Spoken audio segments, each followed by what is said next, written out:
अचानक तीव्र वेग से वायु चली। फिर ऐसे लगो जैसे कोई भूकंप आ रहा है। और फिर जब मैंने देखा तो ये सकट अपने आप हिल रही थी, खड़खड़ खड़खड़ खड़खड़ खड़खड़। फिर मैंने साहस दिखाया और उस सकट को रोकने का प्रयास करो, पर सकट ना रुको, जे हिले ही जा रहा था, खड़खड़ खड़खड़ खड़खड़ खड़खड़ खड़खड़ खड़खड़। और फिर ऐसे ही हिलते हुए अचानक से आगे बढ़कर सीधा नीलमणि के ऊपर चला आए हो। और फिर सकट भी हिल रहा था, खड़खड़ खड़खड़, और सकट का सामान भी हिल रहा था, थरथर थरथर। ऐसा लगो जैसे सकट नीलमणि को कुचलने को।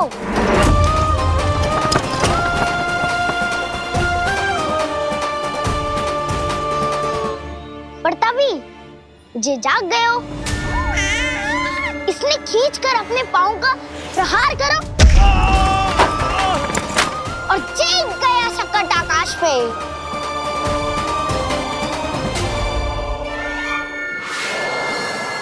और फिर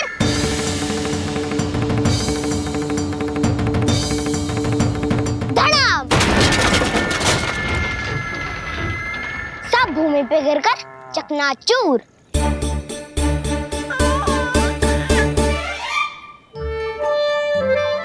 मैं सच्ची कह रहा हूँ ताई जी, नीलमणि के पैर का स्पर्श होते ही वो सकट ऐसे वायु में उड़ी जैसे कोई फूल। अच्छा, और जो तेरे हाथ में ये माखन है, ये भी अपने आप उड़ के आ गया होगा ना? हाँ, मैं सच्ची कह रहा हूँ। सदा बड़पोलापन, ये अच्छी बात ना है लल्ला, सत्य बता। मैया, मैं सत्य बोल रहा हूँ। ये सकट अपने आप ही आयो था और नीलमणि के प्रहार करते ही दूर जा गिरो। अरे, ये बड़बोले से पूछने से अच्छा है कि हमें स्वयं विचार करना चाहिए कि ये सकट टूटा कैसे। हाँ नंदराज, हाँ, हम भी आरती के लिए भीतर चले गए थे। हाँ। अरे, आप सब मेरा विश्वास क्यों ना कर रहे हो?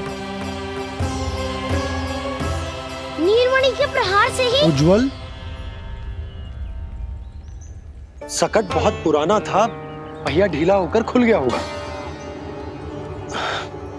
यशोदा, अनेक कारण हो सकते हैं, चिंता करने की कोई आवश्यकता ना है।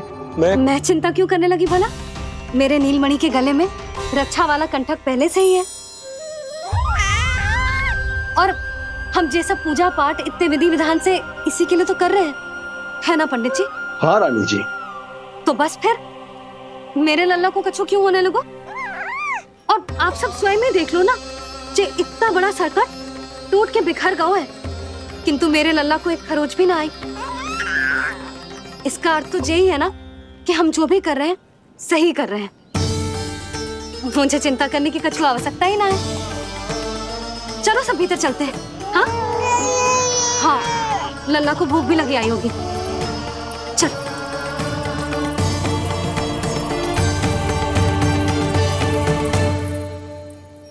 नंदराज जी, अब हमें भी आज्ञा दीजिए। प्रणाम पंडित जी। ध्यान कहाँ था तुम दोनों का? और अधिक सावधान रहने की आवश्यकता थी ना? क्षमा कीजिए नंदराज।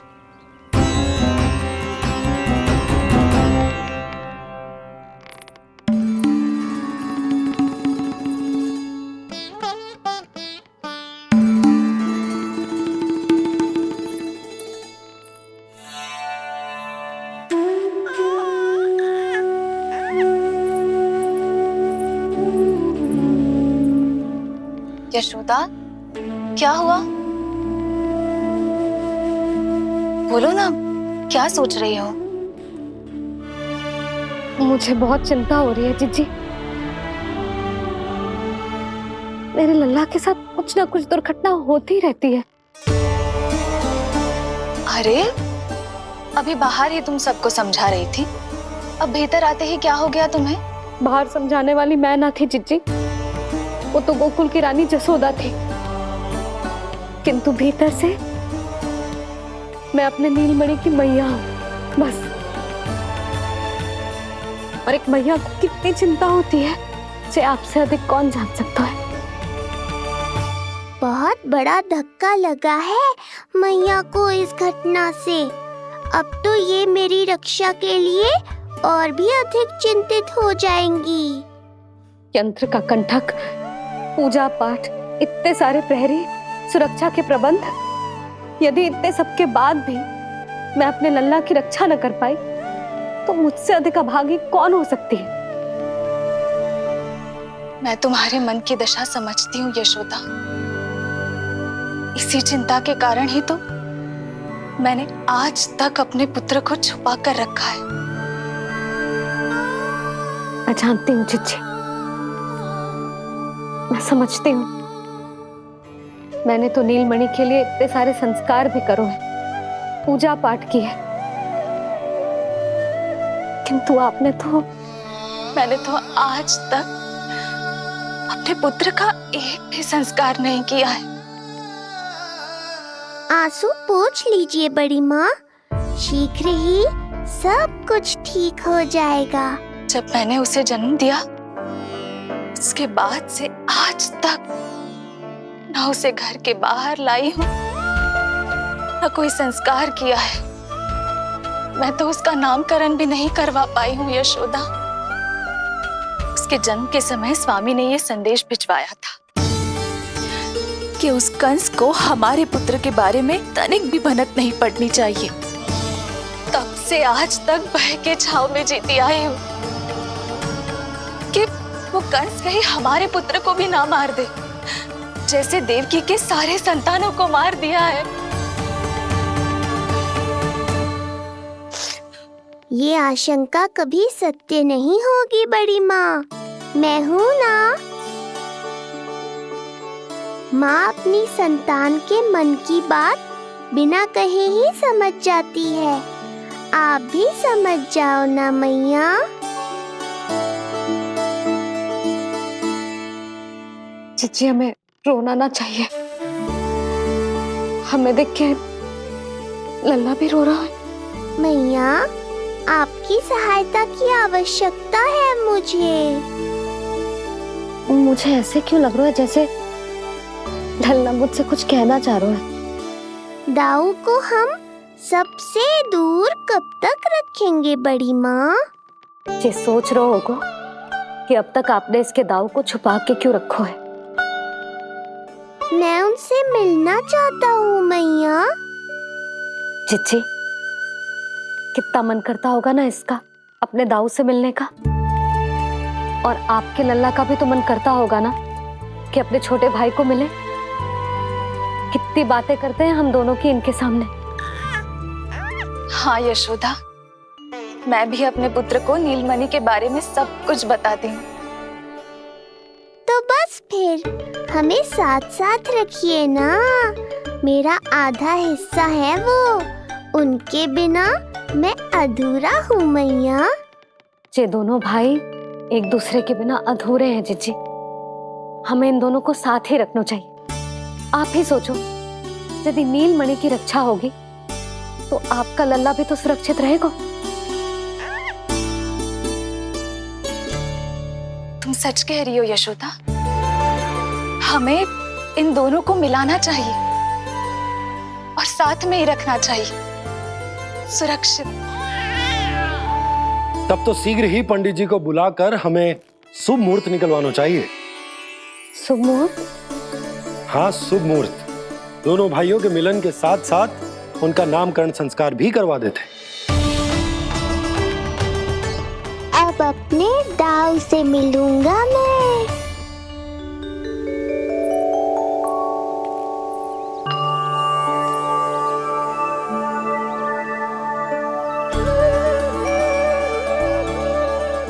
ऋषिवर के दिव्य आभा के कारण ये वातावरण कितना शुद्ध, कितना पवित्र लग रहा है ना।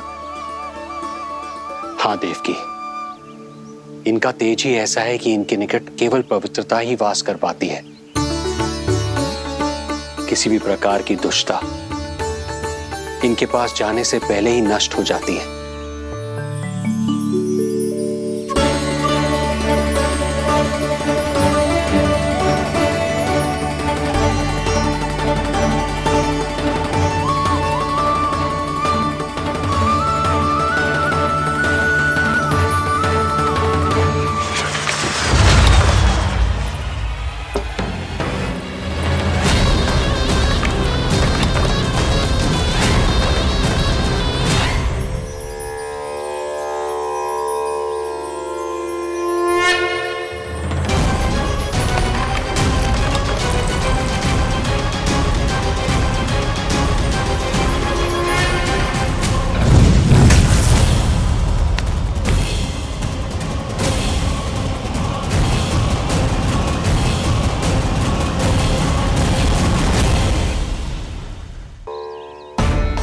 इनका तेज ही ऐसा है कि इनके निकट केवल पवित्रता ही वास कर पाती है।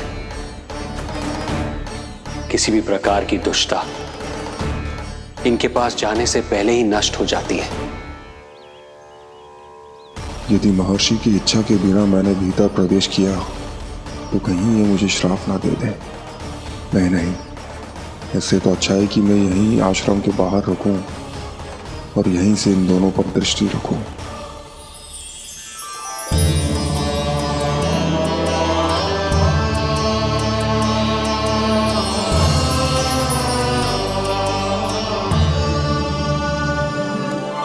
आपके आने का आभास हो गया था राजन। गुरुदेव, जो संतानें हमने खो दी है उनका श्राद्ध करवाने की विनती लेकर हम आपके पास आए हैं। आपका आना व्यर्थ नहीं जाएगा राजन, परंतु मुझे आभास हो रहा है श्राद्ध कर्म इस भेंट का एकमात्र कारण नहीं है।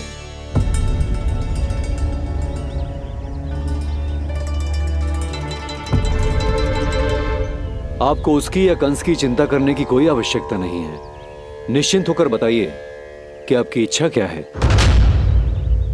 गुरुदेव, वर्तमान में मेरी प्रथम पत्नी रोहिणी पुत्र सहित गोकुल में निवास कर रही है। हमारे उस पुत्र का और भाभी यशोदा के पुत्र का नामकरण संस्कार करवा दीजिए। बस यही हमारा सौभाग्य होगा। मुझे कुछ सुनाई क्यों नहीं दे रहा है? देवी रोहिणी से उत्पन्न आपका पुत्र यादव कुल का राजकुमार है और यादवों का गुरु होने के नाते उसका संस्कार कराना हमारा कर्तव्य है। परंतु यशोदा पुत्र का नामकरण वो आप मुझसे क्यों करवाना चाहते हैं?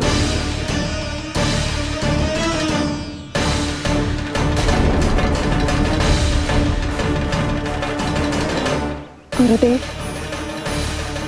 सत्य ये है कि रुक क्यों गई रानी देव की? आपके मन में जो कुछ है कहिए। ये कैसी दुविधा में फंस गया मैं। यदि मैंने गुरुदेव को यशोदा पुत्र का सत्य बताया तो कंस को भी पता चल जाएगा, और यदि नहीं बताया तो कहीं ऐसा ना हो कि ऋषिवर ही बुरा मान जाए। लगता है आप दोनों की दुविधा मेरे अनुमान से भी बहुत बड़ी है। अपनी या अपने पुत्र की कुंडली लाए हैं राजन? जी गुरुदेव, अपनी कुंडली है मेरे पास। देवकी,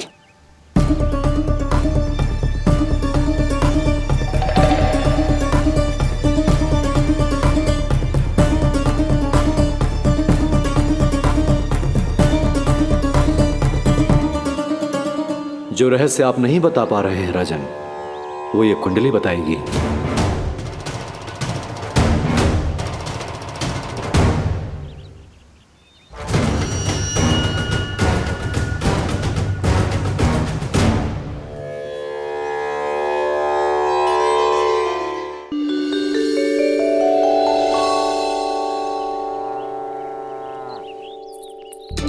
लल्ला, बता कैसी है जगदा? मैया को हो क्या गया है आज? देख, सही सही बताइयो।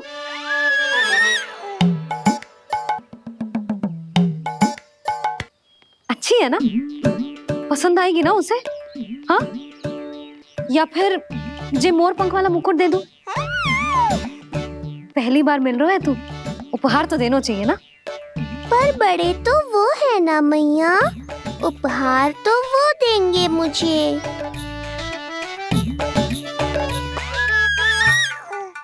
ना ना, मोर पंख वाला मुकुट तो मेरे लल्ला का है ना, जे ना दे सकते। तेरे जैसा कोई कंठक या चांदी वाला कड़ा दे दूं? हाँ, इस मिलन के लिए मुझसे अधिक उतावली तो मैया है।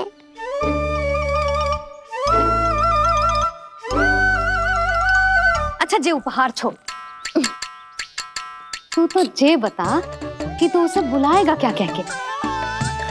अन्य सभी के जैसे बड़े भैया या गांव वालों के जैसे दद्दा बुलाएगो, या फिर बड़े नगरों में जैसे बुलाते हैं ज्येष्ठ भ्राता बुलाएगो, या फिर प्रेम से बुलाएगो दाऊ बुलाएगो ना?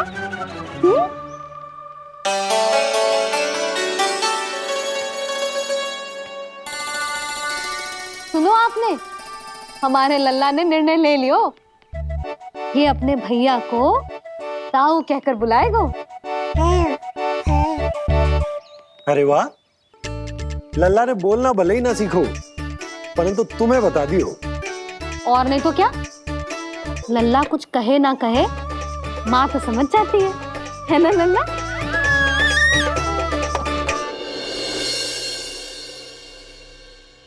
और इसने दाऊ वाली बात पे हाँ भी की है। हाँ, हाँ तो सदानंद जी ने भी कर दी है। लो, मैं तो भूल ही गई। क्या कही पंडित जी ने? बता तो ना यशोदा, बाहर से आया हूँ, हाथ पैर तो धो लूं। हाँ, ये लो। अब बताओ कब का मुहूर्त निकालो है? तनिक हाथ मुंह पूछ लूं। अब बताओ क्या कही उन्होंने? यशोदा थक गए हूँ, तनिक सांस तो लेने दो। बाहर से आया हूँ, जल ना पूछोगी?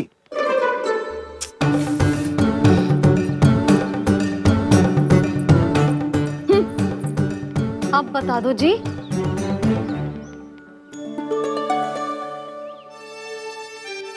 बाबा अब बता भी दो, नहीं तो खेल खेल में खेल हो जाएगा। हाँ बताओ।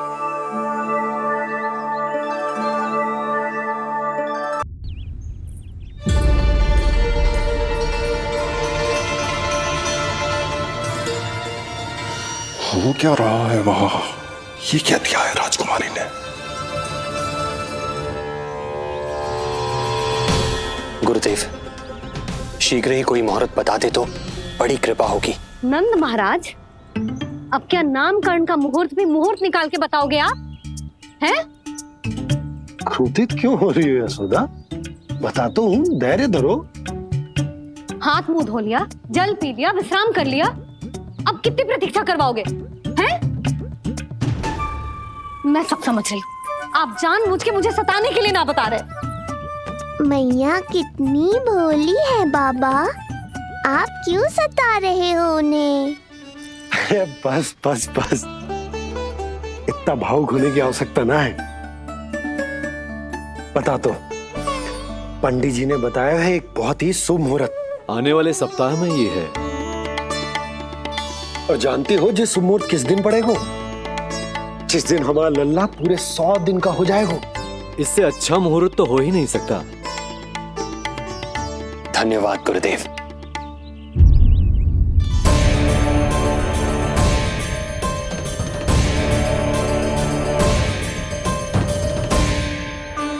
क्या हुआ गुरुदेव? कुछ समस्या है क्या? जो सत्य सारे संसार को पता है और जो संकेत ये कुंडली दे रही है, दोनों में विरोधाभास है राजन।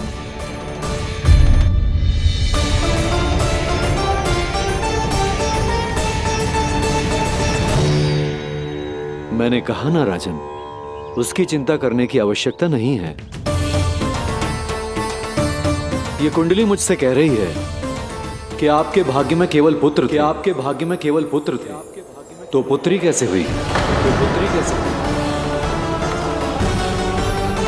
इस कुंडली के अनुसार आपकी दोनों पत्नियों के एक एक पुत्र जीवित हैं, एक एक पुत्र जीवित हैं।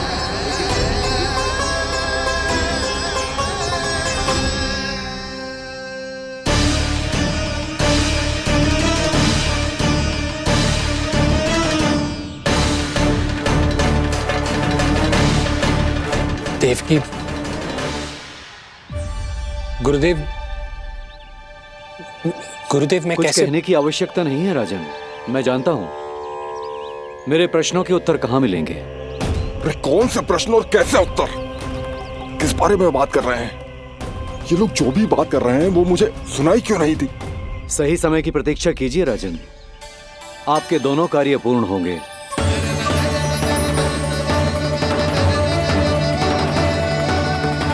अब आप निश्चिंत होकर जाइए और प्रसन्नता मनाने की तैयारी कीजिए।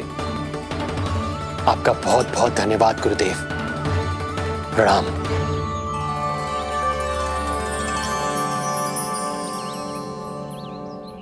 सच्ची?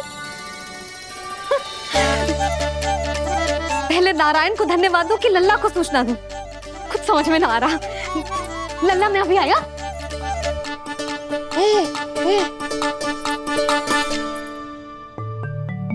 आपका बहुत बहुत धन्यवाद नारायण।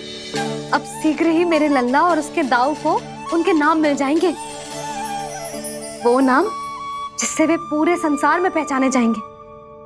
अब लल्ला को बताती हूँ। लल्ला, तू जैसे ही 100 दिवस का हो जाएगा, तेरा और तेरे दाऊ का नामकरण हो जाएगा। हाँ हाँ, किंतु आपने तो बताओ ही ना, हम इन दोनों को मिलवा कब सकते हैं? क्या देख रहे हो, बताओ तो। यशोदा, पंडित जी ने कही कि दोनों भाइयों को मिलवाने के लिए कोई मुहूर्त की आवश्यकता ना है, तो हम चाहे तो इन्हें आज भी मिलवा सकते हैं। लल्ला सुनो तूने, तू आज ही अपने दाऊ से मिल सकते है। मैं अभी सारी तैयारियां करती हूँ।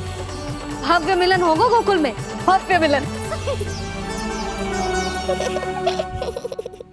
कुंडली के अनुसार इन दोनों के 8 पुत्रों में से 2 जीवित बचे हैं। पहला तो रोहिणी पुत्र है, पर दूसरा कौन है? और वो कन्या कौन थी जिसे कंस ने मारा था? वासुदेव की कुंडली में अभी तक पुत्री योग बना ही नहीं है।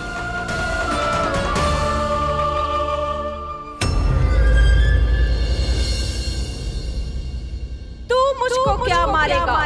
अपनी आयु संभाल, काल तेरा अवतरित करे, रूप है उसका बाल।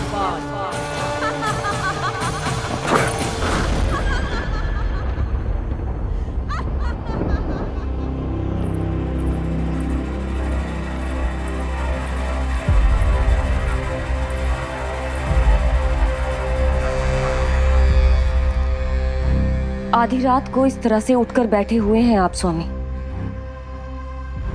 मैं ये तो नहीं जानती कि किस बुरे स्वप्न ने आपकी नींद छीन ली है, परंतु इतना अवश्य जानती हूँ कि जो सूचना ये गुप्तचर लेकर आया है, इसे सुनकर आप रात भर सो नहीं पाएंगे।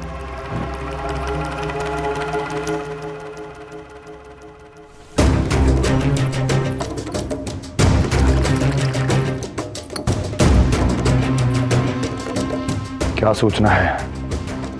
महाराज, उत्कच मारा गया, उत्कच मारा गया, उत्कच मारा गया।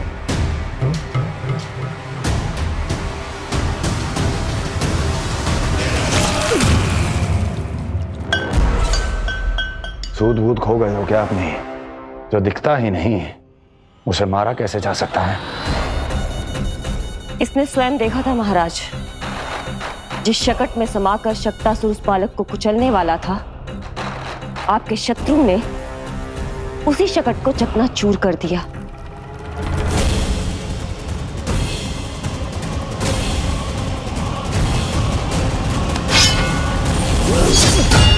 महाराज क्षमा, लगता है आपके सैनिक और तलवार दोनों की धार कुंद पड़ गई है महाराज।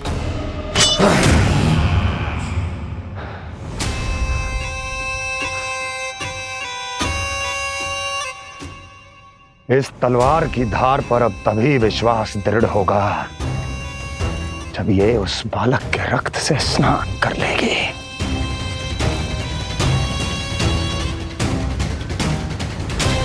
और कैसे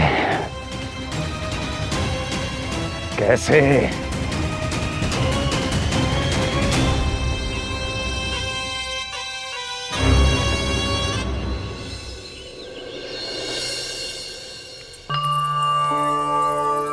कैसी लगी तुझे दाऊ से मिलने की तैयारी? बहुत अच्छी है मैया, पर उससे भी अच्छी है वो प्रसन्नता जो इस मिलन के उत्साह में मुझे आपकी आंखों में दिख रही है।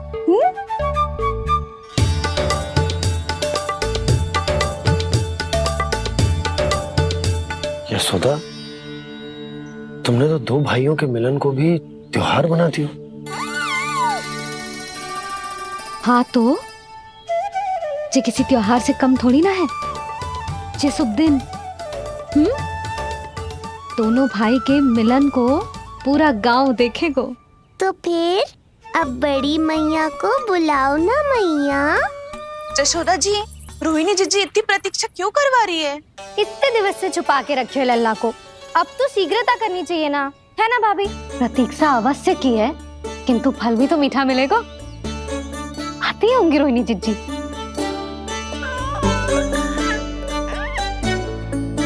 जीजी, कहीं उन्होंने अपना विचार तो ना बदल दियो?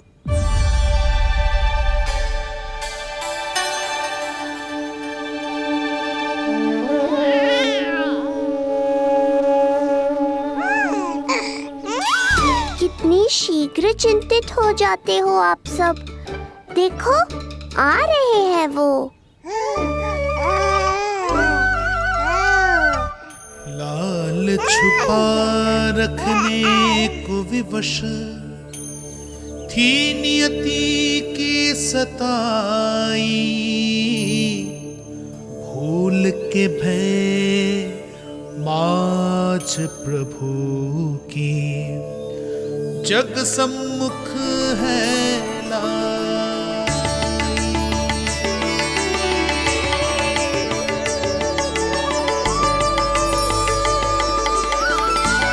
देखो तो कितनी मधुर मुस्कान है। और आंखें कैसी गंभीर और गहरी है।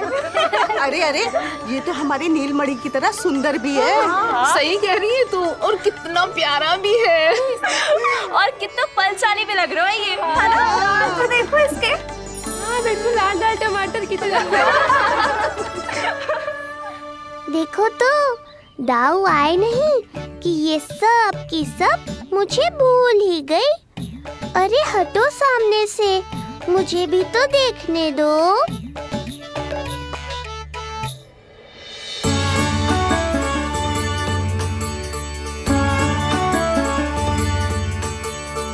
मैया सहायता करो ना।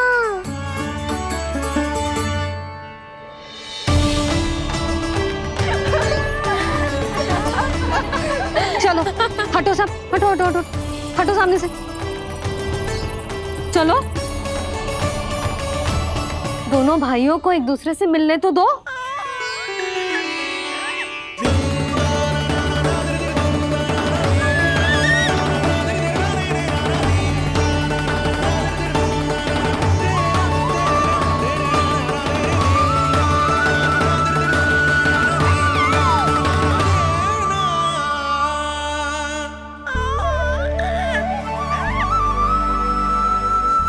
चल लल्ला, चल आजा।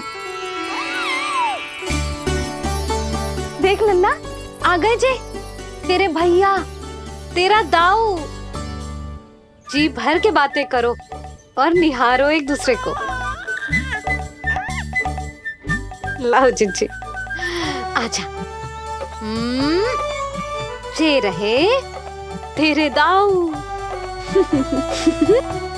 आओ जीजी।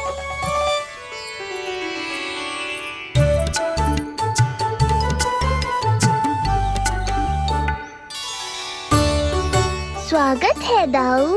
कितनी प्रतीक्षा के बाद अब जाकर आपसे भेंट हुई है।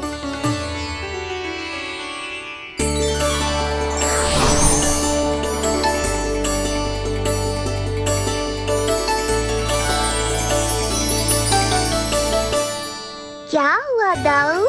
मुझे पहचान नहीं पा रहे? कितनी देर लगाओगे दाऊ? अब तो पहचान लो, छोटा भाई हूँ आपका।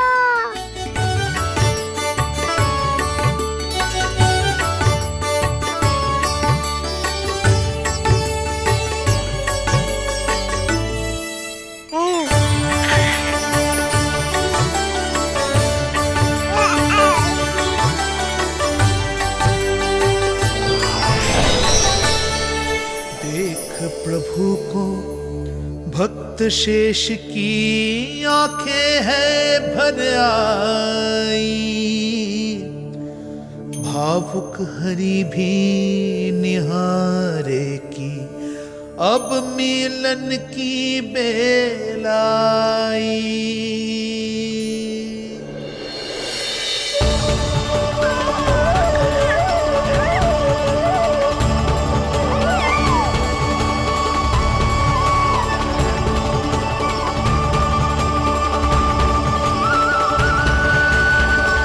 प्रभु, आपके दर्शन पाकर मैं धन्य हो गया।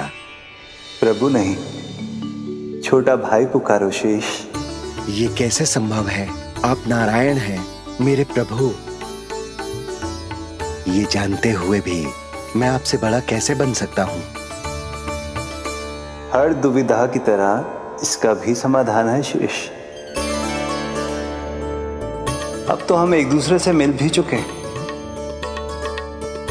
पृथ्वी पर हमारा सूत्र जुड़ चुका है, इसलिए समय के साथ तुम ये भूल जाओगे कि तुम्हारा ये भाई मेरा ही अवतार है। ये क्या कह रहे हैं प्रभु?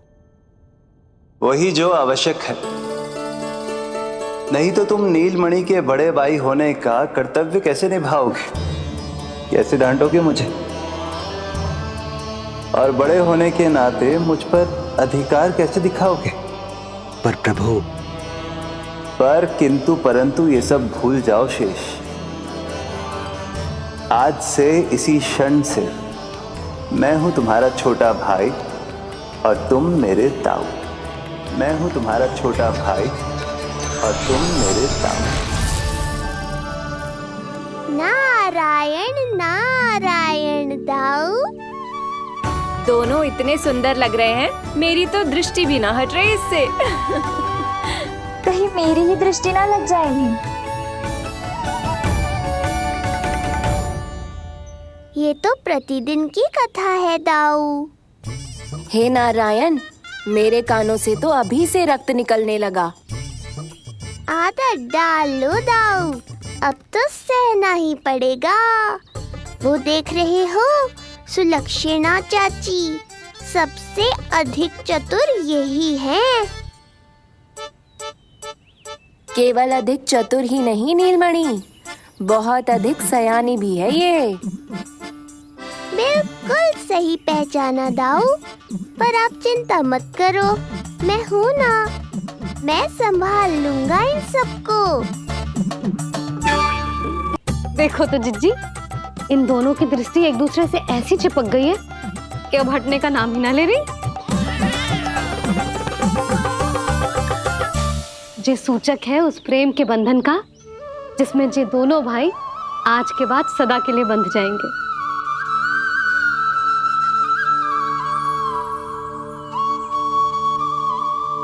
मुझसे भूल हो गई यशोदा, मैंने इन दोनों को पहले ही मिलवा देना चाहिए था।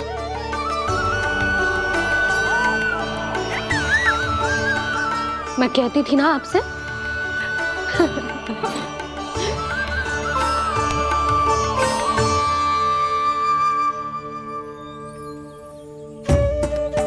आई मैं।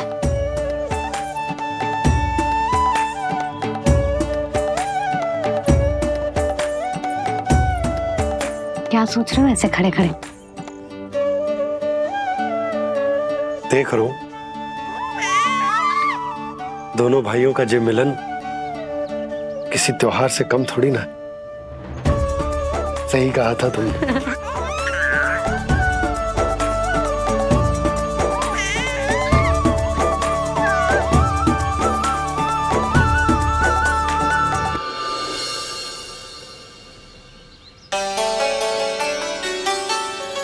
सुना ना तूने जो गोपिया क्या कह रही थी कि नीलमणि का दाऊ कितना बलशाली है। इसका तो यही अर्थ हुआ ना कि नीलमणि अपने दाऊ जितना बलशाली ना है। अब समझा मैया कि आज मुझसे इतना व्यायाम क्यों करवाया जा रहा है। पर मुझे पता है मेरा नीलमणि सबसे अधिक बलशाली है। हाँ। उज्जवल ने कही थी ना, नीलमणि ने यूं उड़ा दिया था काले कौवे को मथुरा की ओर।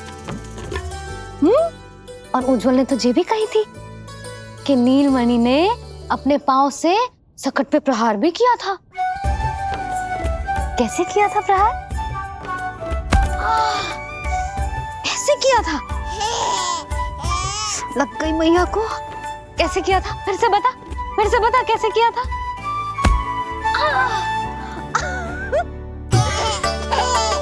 मेरे लल्ला में कितना बल है। मैया को ही धकेल दियो पीछे। अच्छा ही है कि आप उज्जवल के कहे को गंभीरता से नहीं ले रही, नहीं तो आपका ये रूप मैं कैसे देख पाता मैया। फिर से बता कैसे मारा था? कैसे मारा था?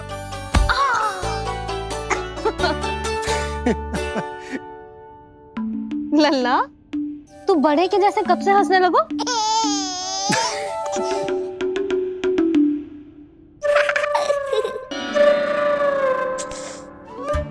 आप यहाँ क्या कर रहे हो? छुप छुप के मैया और लल्ला को खेलते हुए देखने के अतिरिक्त और कोई कार्य ना है आपके पास? कार्य तो है, पर यह अधिकार भी है कि मैं अपनी बड़ी सी पत्नी को अपने छोटे से लल्ला के साथ छोटे बालकों की तरह व्यवहार करते हुए देखूं। हाँ? अब देख लियो ना, अब जाओ अपना कार्य करो। कार्य तो कर लूंगा, परंतु मेरा पेट मुझसे कह रहा है कि इसे भूख लगी। भूख लग गई? भोजन का समय होगा। अभी लगाती हूँ भोजन।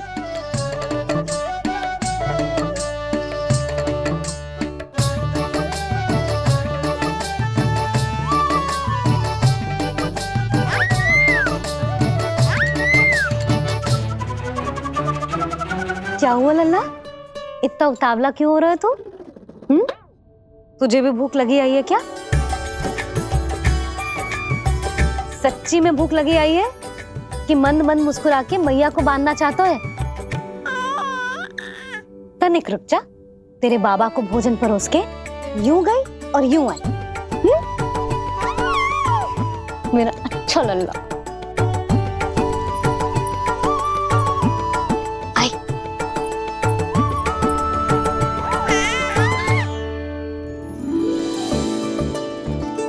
आज केवल रोटी है खाने में? ना, दाल है ना, तरकारी भी है, दही है, लड्डू भी है। तो दाल ले आओ। अभी लाई है।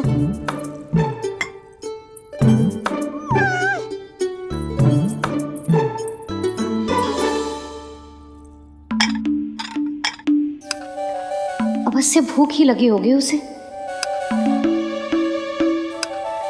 यशोदा, दही नहीं दाल।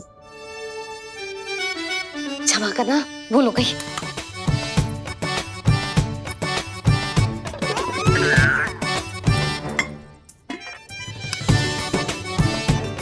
यशोदा, दाल दाल।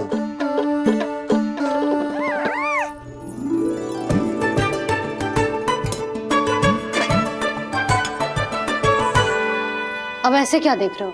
बोला ना भूल हो गई। सब मिला के खा लो, पेट में तो मिलना ही है।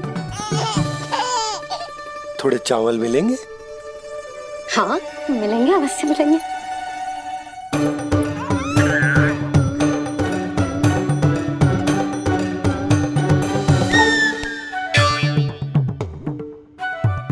लड्डू नहीं, चावल।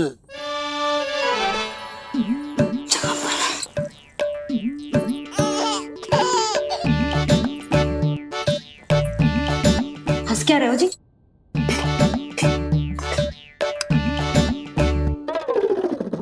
आज व्यायाम भी बहुत कस के करवाओ था मैंने, कहीं अधिक भूख तो ना लगी होगी। सच्ची है सुधा, बिल्कुल ना बदली तू।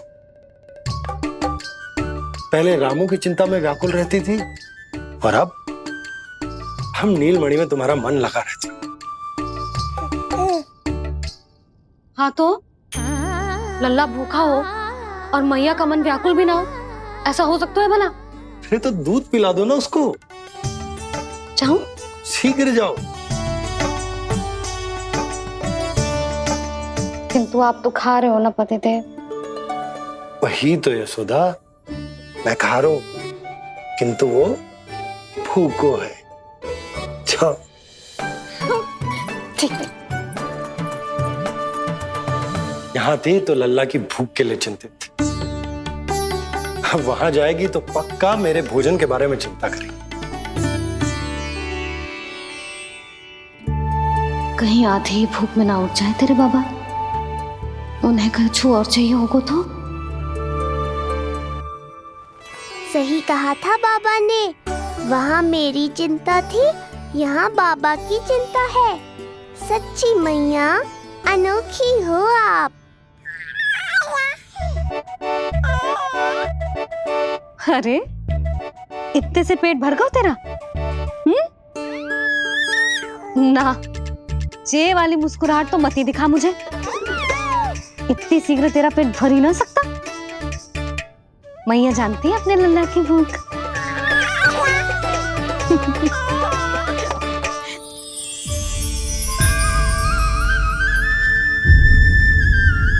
ये क्या है लल्ला? ये क्या था तेरे मुंह में? दिखा दिखा।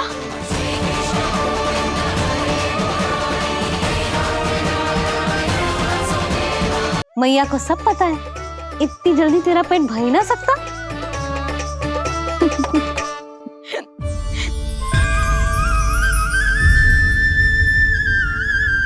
ये क्या है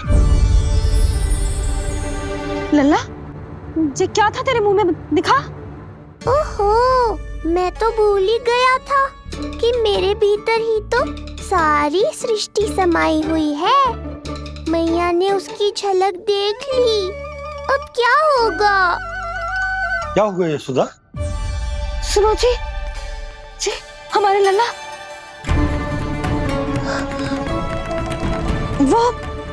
वो इसके मुंह में। क्या? भूल जाओ ना मैया, कुछ नहीं था मेरे मुंह में। लल्ला मुंह खोल के बाबा को दिखा। अरे क्या देख रही है उसके मुंह में?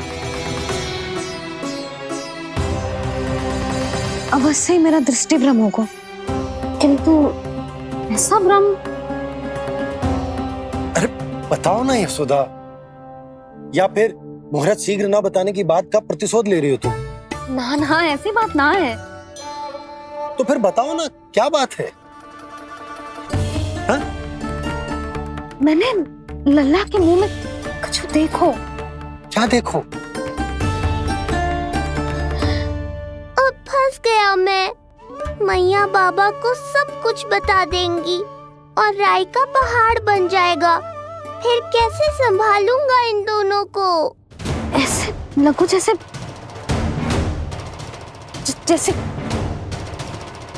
पूरा का पूरा ब्रह्मांड।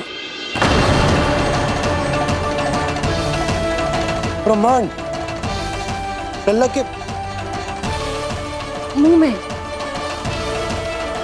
अच्छा, तुम मेरा मुंह देखो। हाँ।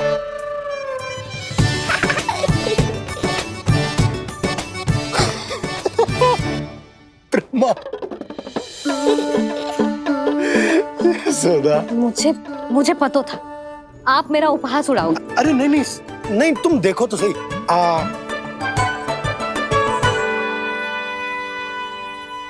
ब्रह्मांड ना सही, गोकुल तो दिखना चाहिए। अरे गोकुल को राजा हूं मैं, है कि ना? है? देखो, अरे देखो। धन्यवाद बाबा, आपने इस बात को गंभीरता से नहीं लिया, इसलिए अब मैया भी नहीं लेंगी। आज तो बचा लिया आपने। आज के बाद ना आपको कुछ बताऊंगी ही ना। आप जाओ, नामकरण उत्सव की तैयारी करो। और हाँ, इस बार भी उत्सव छोटा ही करना है, जे तो मत ही बोलना आप। हाँ। अब इसे कैसे समझाऊं कि हम कोई भी उत्सव बड़ा ना कर सकते? व्यर्थ ही कंस की दृष्टि पड़ जाएगी हम पर।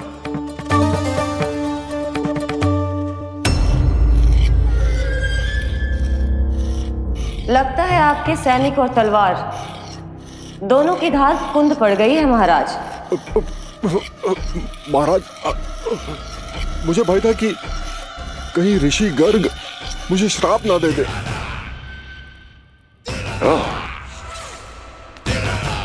तो श्राप से भयभीत हो गए दुर्जन, किंतु कंस तो कोई श्राप नहीं देता, सीधा मृत्यु देता है। ऐसा न करे महाराज, दया करे, दया निदान। यदि मैं उनकी इच्छा के विरुद्ध भीतर जाने की कोशिश करता तो जितनी सूचना मुझे मिली है उतनी भी नहीं ला पाता। तब आपको कैसे पता चलता महाराज कि आपकी बहन और बहनोई मात्र अपनी मृत संतानों के श्राद्ध के लिए वहां नहीं गए थे?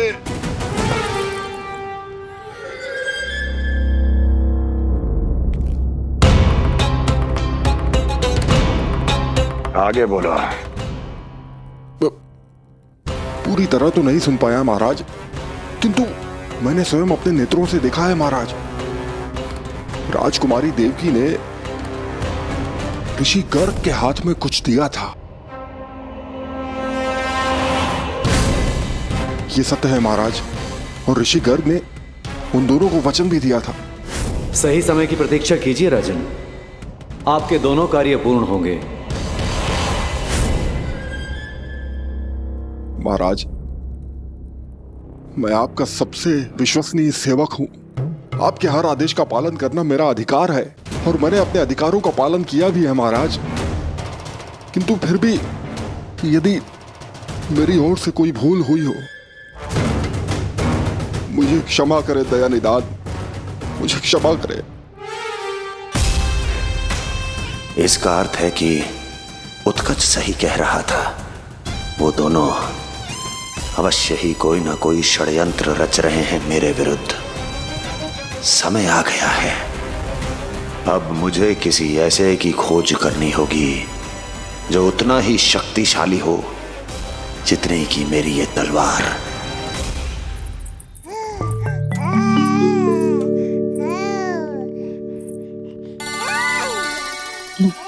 अभी से पुकारने लगो जी, अभी तो आई हूँ रसोई में।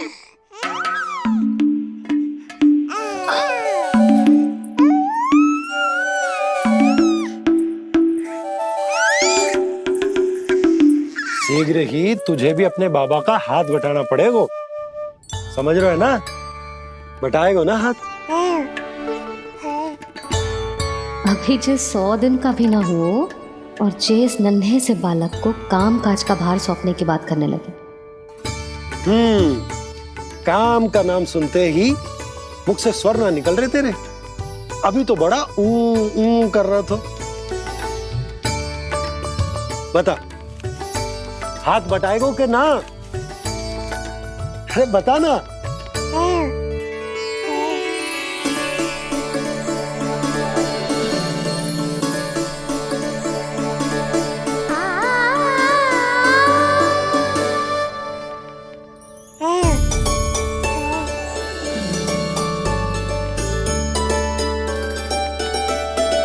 कल तू पूरा 100 दिन को हो जाएगा लल्ला। पंडित जी आएंगे, तुझे नया नाम मिलेगा।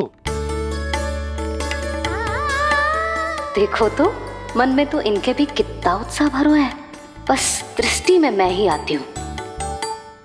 और कल तुझे वो नाम मिलेगा लल्ला जिससे पूरा संसार तुझे पहचाने को।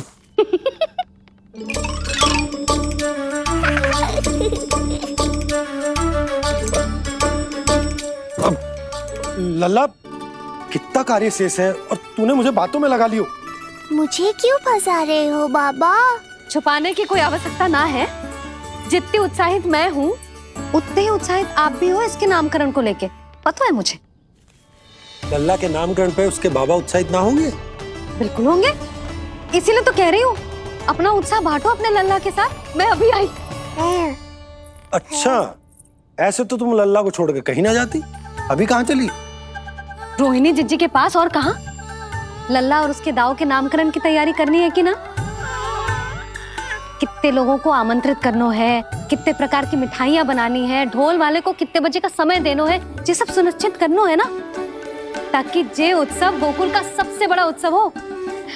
अरे सूची देनी है जिज्जी को।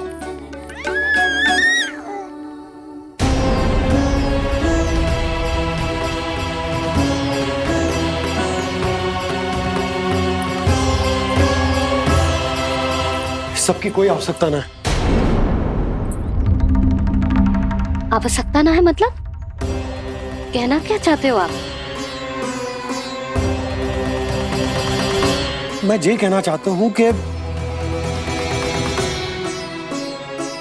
यशोदा, सत्य तो ये है कि हमें दुख में ना अत्यधिक दुखी होना चाहिए और ना सुख में अत्यधिक उत्साहित। प्रसन्नता कितने भी क्यों ना, हमें उत्सव संयम से ही मनाना चाहिए। इतने वर्ष संयम ही तो रखा था ना नंद जी। ये समय संयम का ना आनंद से बावले हो जाने का है। यशोदा, हम आयोजन छोटा ही करेंगे। मैं कुछ सोच समझ कर ही तो कह रहा हूं। पर क्यों? मुझे भी तो समझाओ। हर बात समझाने की ना होती यशोदा। अच्छा, पति पत्नी में भेद हो तो है? ठीक, मैं कोई भेद ना रखूं। जो भी अब तक मैंने तुम्हें ना बताया है वो सब बताऊं। ओहो, क्या कर रहे हो बाबा? कंस के बारे में कुछ बता मत देना मैया को। वो मंगला है ना, उसने आज शाम को ही बछड़ा दियो और भाद्रपद का मास लगभग बीतने को ही है, तो धीरे धीरे शरद ऋतु आ जाएगी, दूध की हानि भी कम हो जाएगी। हाँ?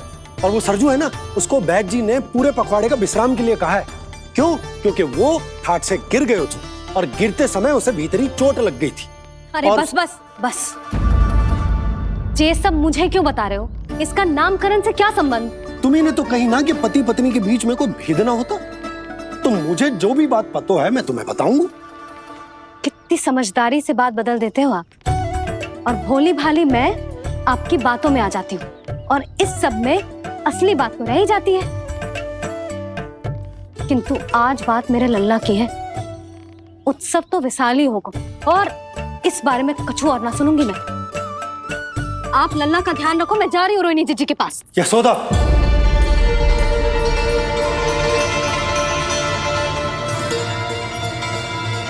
बात केवल सुनने की ना होती, उसे समझना भी पड़ता है।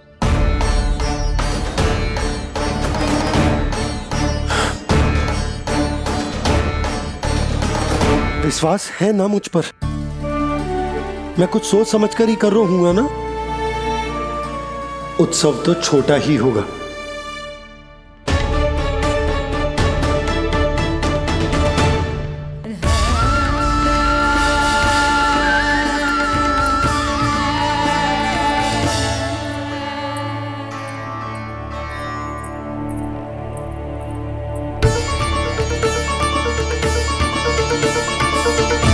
क्षमा करना लल्ला, तेरी मैया को डांटना पड़ गया। आपको मेरी सुरक्षा की चिंता है बाबा, समझता हूँ मैं, इसलिए आपने ये निर्णय लिया है। समझ में नहीं आता, कब कौन सा निर्णय क्यों लेते हैं आप? यदि कंस को समझना इतना आसान होता तो कंस नहीं होता। ये नया सिंहासन उसके लिए है जो मेरा विश्वास पात्र बनेगा। मेरे दाहिने हाथ की तरह मेरे मन के सबसे निकट होगा वो। मंत्री परिषद में विशेष स्थान की प्राप्ति होगी। मेरे बाद पूरे राज्य के लिए उसी का वचन होगा। शासन। किंतु ये अधिकार केवल उसे प्राप्त होगा जो मेरी परीक्षा में उत्तीर्ण होगा। मेरा सबसे महत्वपूर्ण कार्य करेगा वो। इसलिए जाओ, कह दो सभी बाहुबलियों को, महाबलियों को, दैत्यों को, दानवों को, प्रेतों को, पिशाचों को, सभी को ये सूचना दे दो। ना ना ना ना, सूचना नहीं, चुनौती दो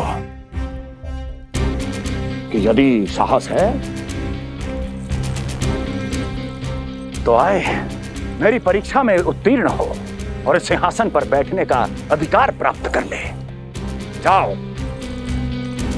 और हां, ये अवश्य कहना कि केवल वही आए जिनके हृदय में साहस का ज्वालामुखी धधकता हो, जिनकी तलवारें पर्वतों का सीना चीरने को व्याकुल हो, जिनकी संकल्प शक्ति इतनी दृढ़ हो कि मृत्यु से टक्कर ले लें। कायर नहीं चाहिए मुझे। जाओ। महाराज, आप जिसे भी ये विशेष पद देंगे, भविष्य में यदि वही हमारे शीश पर बैठ गया तो क्या करेंगे आप? पहले ऐसा कोई योद्धा सामने तो आए अस्ति, जो उस विष्णु के अवतार का संहार कर सके।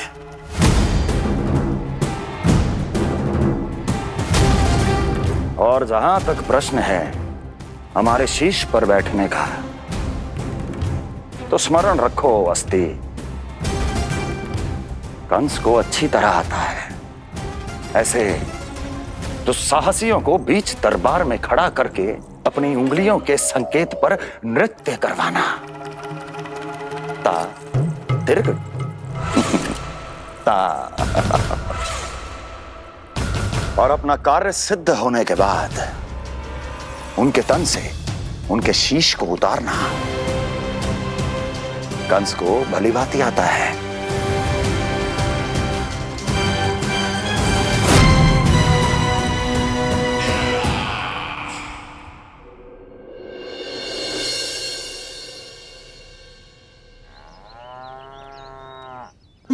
पूरे 100 दिन का होगा हुआ तो लल्ला, कम से कम 100 व्यक्ति तो आने चाहिए थे ना तेरे और तेरे दाऊ के नामकरण में। हाँ, अब तुम मुस्कुरा क्या रहो है? तू ही बता, जे भवन देख के लग रहा है कि यहाँ कोई उत्सव है? बिना अतिथियों के कैसा उत्सव और कैसा आनंद, तू ही बता। और मैं करूं भी तो क्या? पता है लल्ला, मुझे तो लग रहा है तेरे बाबा ना कंजूस होगा है। नहीं तो भला और क्या समस्या हो सकती है उन्हें बड़े आयोजन से? अरे गोकुल के राजा का लल्ला है तू, राजकुमार। यदि तेरा आयोजन बड़ा ना होगो तो भला किसका होगो?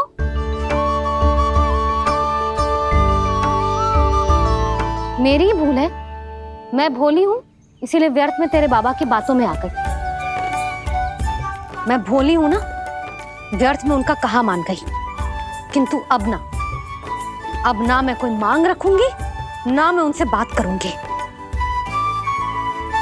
और कहे देती हूँ लल्ला, सावधान जो इस बार तू बीच में आया तो। हाँ नहीं तो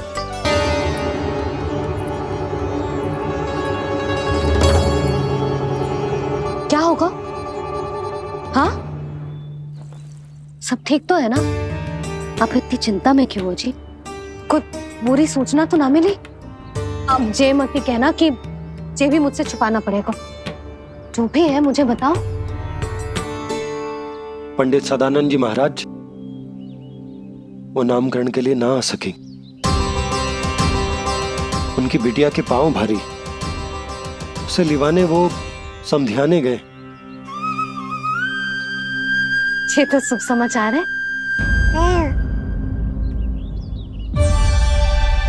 किंतु मेरे लल्ला का नामकरण अब वो सही मोड़ पे कैसे होगा? वही तो समझ ना आ रहा। ऐसे मन छोटा करने की आवश्यकता नहीं है मैया बाबा। आप दोनों तो स्वागत की तैयारी करो, आ रहे हैं वो।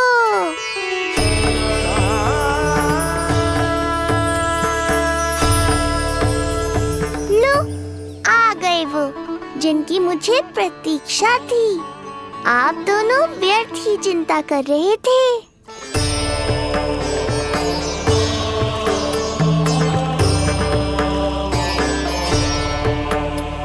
अब कौन करेगा मेरे लल्ला का नामकरण?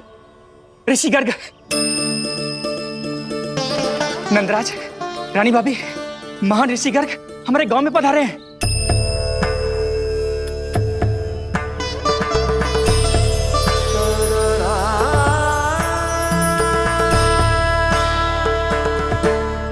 ऋषि गर्ग गोकुल में? हाँ नंदराज, और क्या रहते हैं? उन्हें यादव राज वासुदेव जी ने भेजो है रानी जी के पास। अरे तो तुम लोग खड़े खड़े क्या देख रहे हो? जाओ उनके सत्कार की तैयारी करो। जी यशोदा, उनके स्वागत की तैयारी करो। सुनो जी, वो तो यादवों के कुलगुरु है ना, रोहिणी जीजी के यहाँ आए हैं, हमारे यहाँ आएंगे। आप देखती जाओ मैया, वो सीधे हमारे घर ही आएंगे।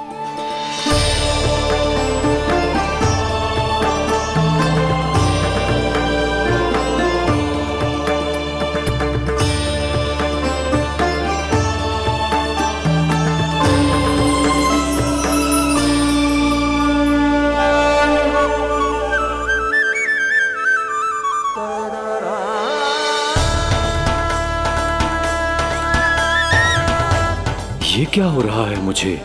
मैं उस भवन की ओर क्यों बढ़ा जा रहा हूँ? क्योंकि आपके यहाँ आने से ही मेरी मैया बाबा की चिंता समाप्त होगी ऋषिवर। ये बात तो मैं न जानता, परंतु मुझे जाकर उनको स्वागत करना चाहिए।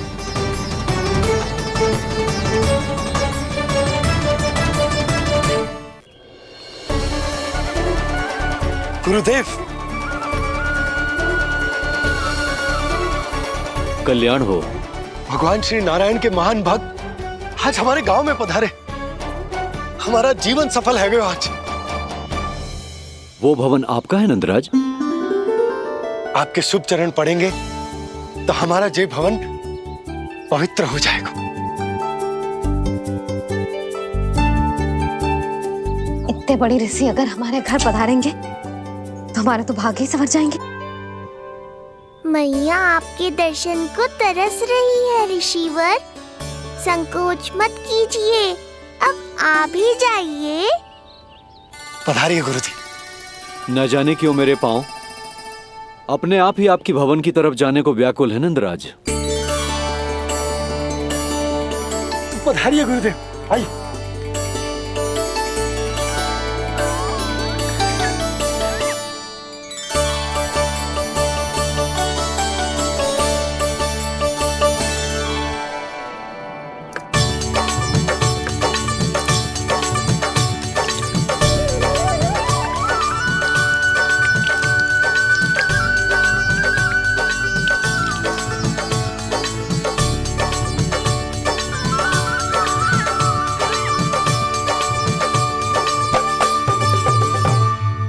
कल्याण हो। पधारिए।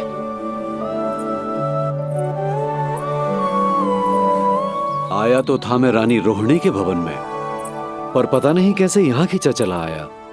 विराजिए गुरुदेव। महाराज, आप इसे भी रोहिणी जीजी का ही घर समझिए, मैं अब भी बुला कर लाती हूँ। महाराज, ये हमारा सौभाग्य है कि आपने यहाँ आना स्वीकार किया। कहिए, क्या सेवा करूं मैं आपकी? मुझे आपके भाई वासुदेव ने भेजा है नंदराज।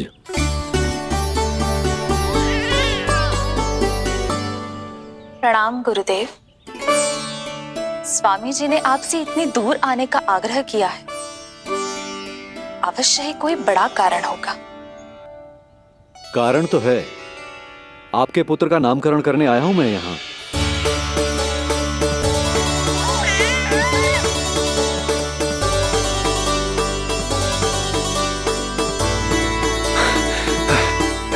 ऋषिवर, तब तो आप अत्यंत ही शुभ दिन पधारे। आज का ही मुहूर्त निकलो है भाभी के लल्ला और हमारे लल्ला के नामकरण के लिए।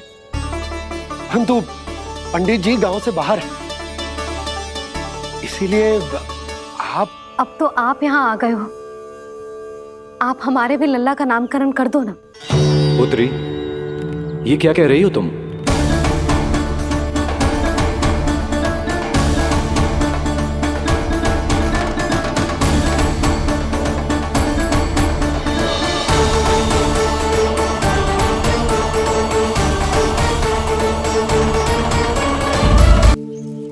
आप हमारे भी लल्ला का नामकरण कर दो ना।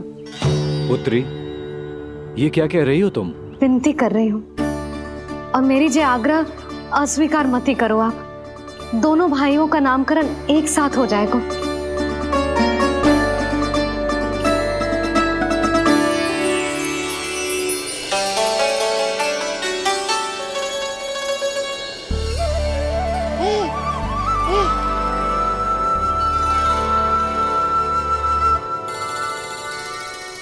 कितने प्यारे और निर्दोष बालक हैं।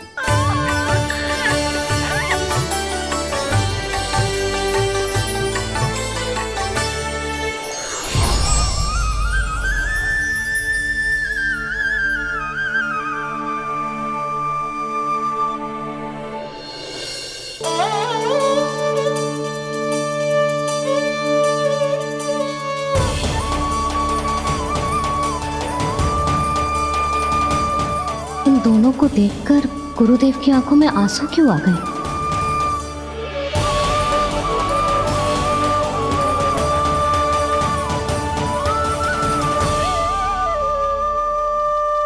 ये क्या कर रहे हैं ऋषिवर?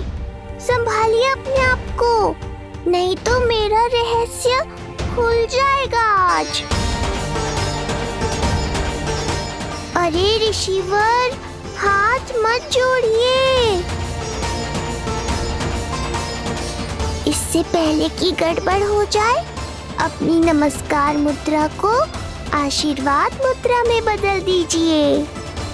बात को समझिए, मैंने ये अवतार मैया और लल्ला के अद्भुत संबंध का अनुभव करने के लिए लिया है, पर आपकी भावुकता के कारण यदि मैया को मेरा सत्य पता चल गया तो ये संबंध ही बदल जाएगा।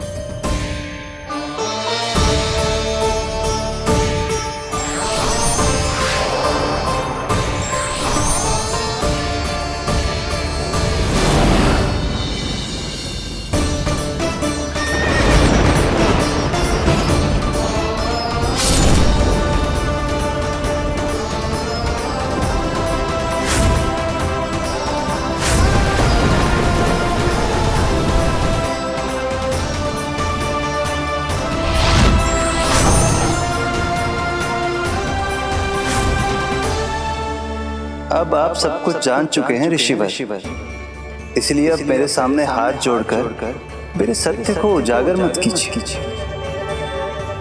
अपने शिष्य वसुदेव के पुत्र के रूप में मुझे आशीर्वाद दीजिए।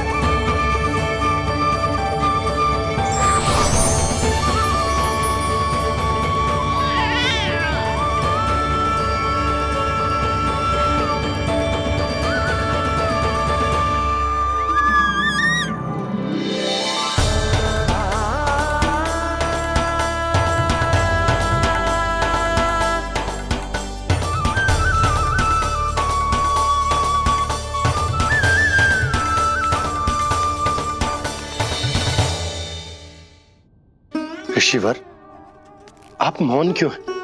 और आपकी आंखों में आंसू? सब कुछ ठीक है ना? अब तो आप हमारे लल्ला का नामकरण करोगे ना? इन दोनों का नामकरण करना मेरा सौभाग्य होगा पुत्री।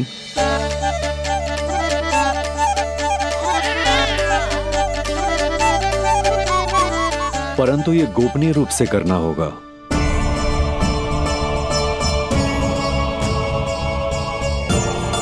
अवश्य ही स्वामी का आग्रह होगा, ताकि कंस की बुरी दृष्टि हमारे पुत्र पर ना पड़े।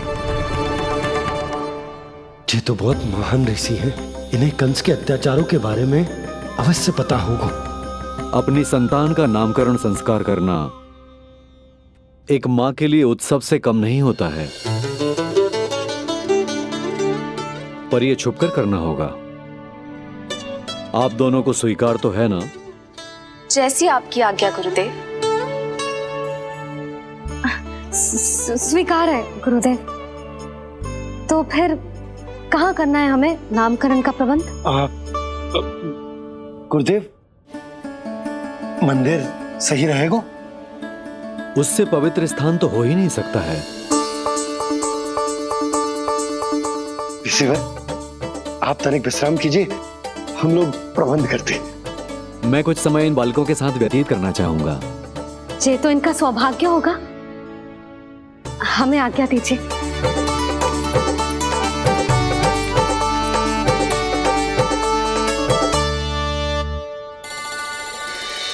प्रभु, स्वयं भगवान होकर भी आपको बंदी गृह में जन्म लेना पड़ा। अब अपनी मां को छोड़कर दूसरी मां के यहां पलना पड़ रहा है। जब से गोकुल आए हैं छुप छुप कर रहना पड़ रहा है। इतनी नन्ही सी अवस्था में दुष्ट कंस के कितने ही आक्रमणों का सामना कर चुके हैं आप। और जिस उत्सव में सभी सप्तऋषियों और सभी देवी देवताओं को साक्षी बनकर आना चाहिए, उस नामकरण उत्सव को यहां एकांत में करना पड़ रहा है। क्यों प्रभु, इतने कष्टों को सहकर ये अवतार क्यों लिया है आपने? दुष्टों का नाश करने के लिए, धर्म की स्थापना करने के लिए, और सबसे अधिक मैया की ममता का अनुभव करने के लिए। पर इसके लिए इतने कष्ट? मानव जीवन लिया है तो कष्ट तो उठाने ही पड़ेंगे ऋषिवर। मानव जीवन की आंच जला रही है, फिर भी आप मुस्कुरा रहे हैं प्रभु। ये कैसा अनोखा अवतार है। आंच में जलकर भी यदि मैं नहीं मुस्कुराऊंगा तो अपने भक्तों को क्या शिक्षा दूंगा मैं? आज एक कंस का प्रकोप है, भविष्य में सहस्रों कंस होंगे और आने वाले युगों में होंगे अनगिनत कंस। उस समय मेरे भक्तों को पता होना चाहिए कि अपने कष्टों को कैसे सहना है और धर्म के पथ पर अडिग कैसे रहना है।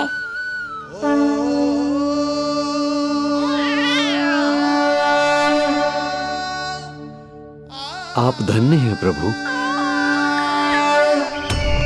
देखा अस्ति, जब सिंह दहाड़ता है तो वन के सभी जीव जंतु इकट्ठे हो ही जाते हैं। वो सब जो मेरा विश्वास पात्र होने का अधिकार और ये सिंहासन पाना चाहते हैं, सामने आए। बुद्धि के बिना बल अपंग होता है महाराज, और मेरे पास बुद्धि और बल दोनों हैं। आप केवल आदेश दीजिए किसका संहार करना है।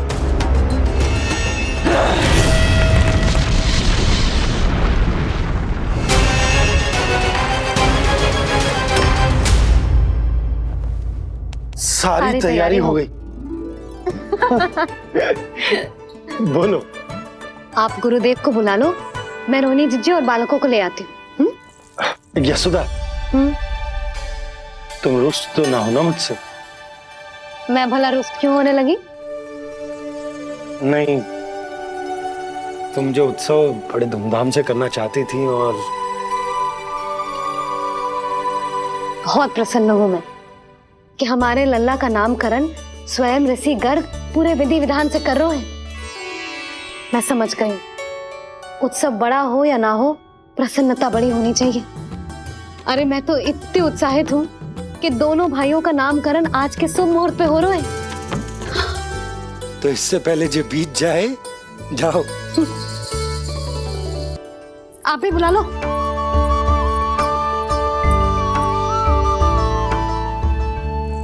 यहाँ सब के सब एक से बढ़कर एक है, तो फिर अपने कार्य के लिए किसका चुनाव सबसे पहले करूं? मेरा सामर्थ्य तो आपने अभी तक देखा ही नहीं महाराज। चुटकी बजाकर शत्रुओं का विनाश कर सकता हूं मैं।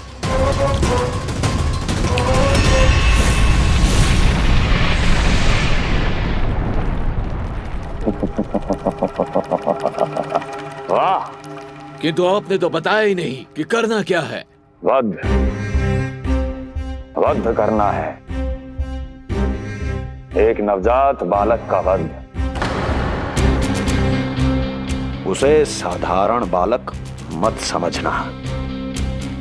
गोकुल में नंद के घर पल रहा वो बालक विष्णु का अवतार है।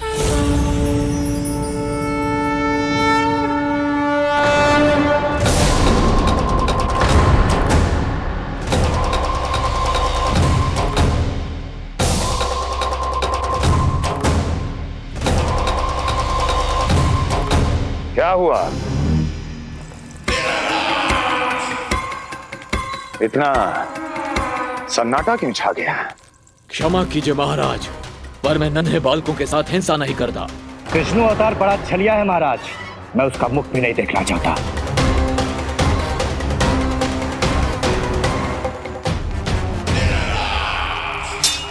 जाने दो इन्हें। वैसे भी इस सिंहासन के लिए मुझे कायरों की कोई आवश्यकता नहीं। जाने दो।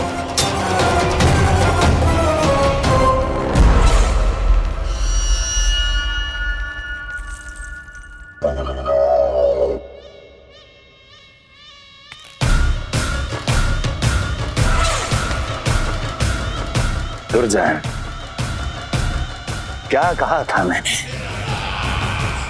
मैंने कहा था केवल वही आए जिनके हृदय में साहस का ज्वालामुखी धधकता हो, जिनकी तलवारें पर्वतों का सीना चीरने के लिए व्याकुल हो, जिनकी संकल्प शक्ति इतनी दृढ़ हो कि वो मृत्यु से टक्कर ले जाए। वही होगा इस सिंहासन का असली अधिकारी। महाराज,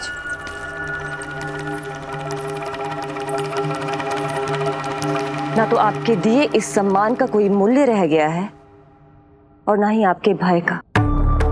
अभी अभी आपने ही कहा था ना कि जब वन में कोई सिंह दहाड़ता है तो उस वन के सभी जीव जंतु एक जगह एकत्रित हो जाते हैं, परंतु उसी वन में जब कोई बब्बर सिंह दहाड़ता है तो वही जीव जंतु भय के मारे इधर उधर भागने लगते हैं। निश्चित ही वो बालक इन सब के लिए बब्बर सिंह बन चुका है। उसका भय हमारे साम्राज्य की नींव हिला रहा है महाराज।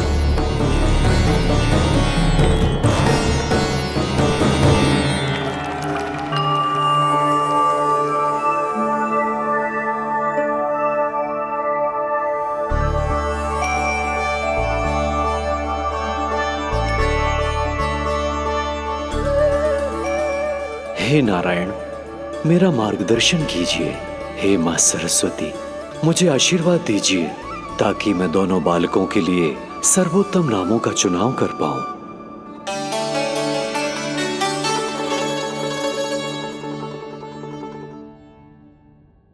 आपके पुत्र को बड़े भाई के कर्तव्य का निर्वाह करना है और इस दायित्व को प्रभु श्री राम से अच्छा किसने निभाया है? जैसा अटूट संबंध उनका अपने भाइयों के साथ था, मैं श्री नारायण से प्रार्थना करता हूं कि वैसा ही प्रेमपूर्ण संबंध इसका भी अपने छोटे भाई के साथ हो।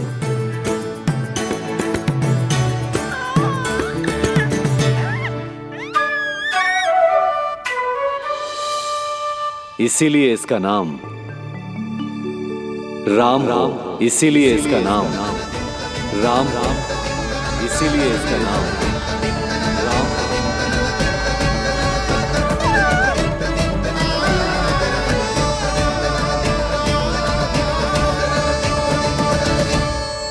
बड़े भाई में आदर्श, न्याय, संकल्प बल के साथ साथ शारीरिक बल भी होना चाहिए। मैं देख पा रहा हूं ये बालक इन सब बलों के लिए जाना जाएगा। इसलिए जो नाम इसके व्यक्तित्व के लिए सबसे उचित है वो है बलराम। बलराम, बलराम।